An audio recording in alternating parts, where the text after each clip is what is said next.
Hey everybody, what's up and welcome back to today's video guys. And today guys, I'm going to be showing you how to zoom in GarageBand.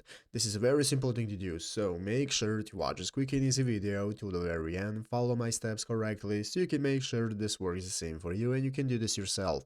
But yeah guys, let's get straight into it. So the first thing you want to do is to go ahead and open out the official GarageBand application on your mobile phone if you've not already. If you do not have the application, just go to the App Store and download it, and after opening it up, you'll be greeted by this main page right here, which is the home page where you can find all the instruments you can access, you have your audio recorder, and so on. So let's go ahead and see how we can zoom in on our tracks when editing in GarageBand. So the first thing I'm going to do is open up my audio recorder option right here. You can open up any of the instruments, it's going to work the same, but after opening it up, it's going to open up this recording menu. And what we want to do is to go right here into the upper left corner, click on edit mode. That's going to open up this mixing mode where we can find all the tracks that we have. So you can see here I have my tracks, and now let's say I want to zoom in into tracks to have an easier time editing.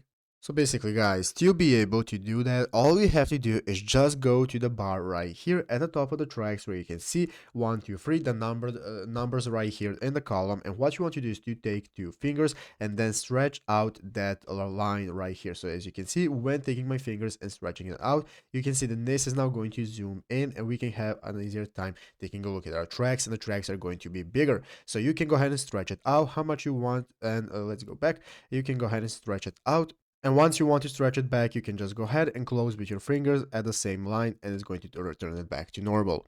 But yeah guys, basically that is it, how to do it. So I hope this video was helpful. If it was, make sure to leave a like, subscribe to the channel. So guys, thanks for watching, take care, and bye.